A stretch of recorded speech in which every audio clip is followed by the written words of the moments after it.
Ready হয়ে গেল আমার ইলিশ মাছের পাতলা ঝোল। ইলিশ মাছ আমি ধুয়ে নুন হলুদ মাখিয়ে রেখেছি। মাছের ঝোলটা হয়ে গেছে। নমস্কার বন্ধুরা, আমি কাকুলি দাস, কাকুলি হোম কিচেনে সবাইকে স্বাগত। আজকে আবার একটা নতুন রেসিপি নিয়ে আপনাদের মাঝে চলে এলাম। ইলিশ মাছের পাতলা ঝোল আমি যেভাবে বাড়িতে রান্না করি সেইভাবেই আপনাদের দেখানোর চেষ্টা করেছি। আর আমার ভিডিওটাকে ভালো লাগলে লাইক শেয়ার সাবস্ক্রাইব করে দেবেন। ধন্যবাদ। ইলিশ মাছের পাতলা ঝোল রান্না করার জন্য নিয়ে নিয়েছি ইলিশ মাছ। আমি ধুয়ে নুন হলুদ মাখিয়ে রেখেছি। এবার কড়াই চাপিয়ে দিলাম, গ্যাসটা ধরিয়ে দিলাম, সর্ষের তেল দিয়ে দিলাম কড়াইতে।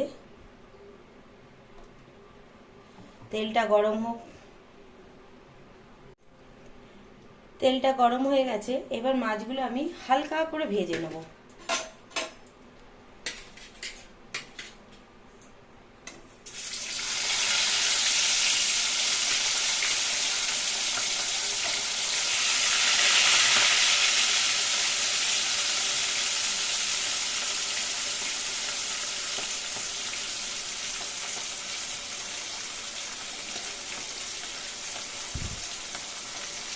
ইলিশ মাছ বেশি ভাজা যাবে না, হালকা করে ভাজতে হবে।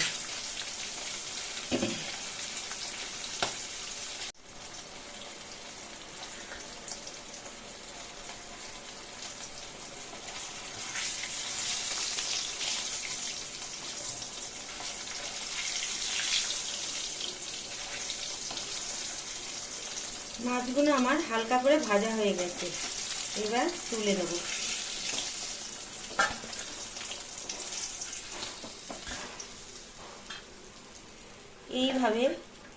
এইভাবে হালকাভাবে ভেজে নিতে হবে। আমি সবকটা মাছ ভেজে নিয়ে আসছি। সবকটা ইলিশ মাছ আমার ভাজা হয়ে গেছে। ইলিশ মাছের ভাজার যে তেলটা আছে সেই তেলটা দিয়েই মাছটা রান্না করব। এবার এর মধ্যে কালো জিরে দিয়ে দেবো।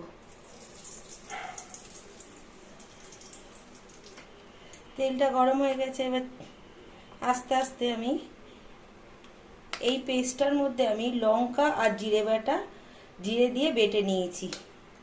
এবার পরিমাণ মতন জিরে আর লঙ্কা দিয়ে দেবো।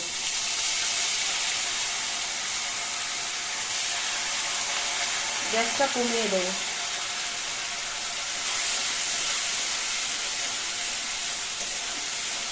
ভালো করে কষিয়ে নেব। এরপরে আমি হলুদ দিয়ে দেবো।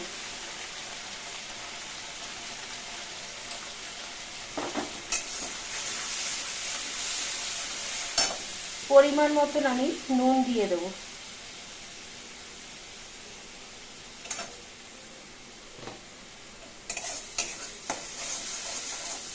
ভালো করে কষিয়ে নেব মশলাটা।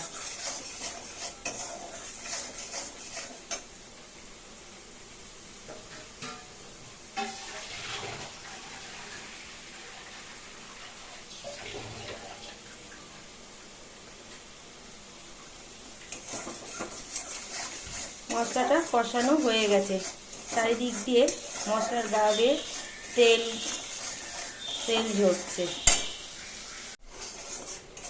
মশলাটা কষানো হয়ে গেছে, এবার আমি পরিমাণ মতন জল দিয়ে দেবো।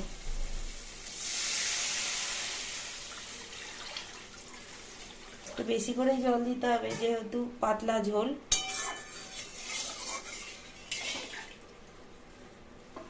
এবার ফুটুক, তারপরে মাছগুলো আমি ছেড়ে দেবো। মাছের ঝোলটা ফুটছে, এবার আমি মাছগুলো ছেড়ে দেবো আস্তে আস্তে।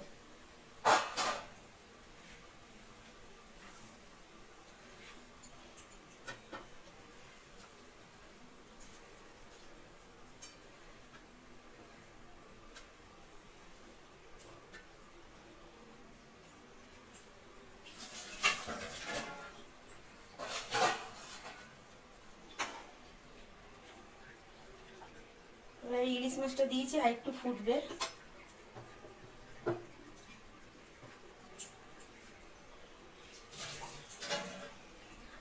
চারটে আমি কাঁচা লঙ্কা দিয়ে দিলাম গোটা গোটা, ফুটুক আর একটু। এবার আমার মাছের ঝোলটা হয়ে গেছে। নামানোর আগে একটু সর্ষের তেল দিয়ে দেবো, তাহলে ভালো লাগবে খেতে।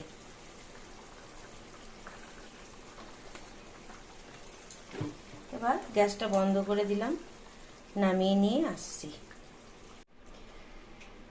রেডি হয়ে গেল আমার ইলিশ মাছের পাতলা ঝোল। আমি যেইভাবে রান্নাটা করছি ঠিক সেইভাবেই রান্নাটা করবেন, খেতে খুব ভালো হয়। আর আমার ভিডিওটাকে ভালো লাগলে লাইক, শেয়ার, সাবস্ক্রাইব করে দেবেন। কাকুলি হোম কিচেনকে অতি অবশ্যই সাবস্ক্রাইব করে দেবেন। ভালো থাকবেন, সুস্থ থাকবেন, ধন্যবাদ।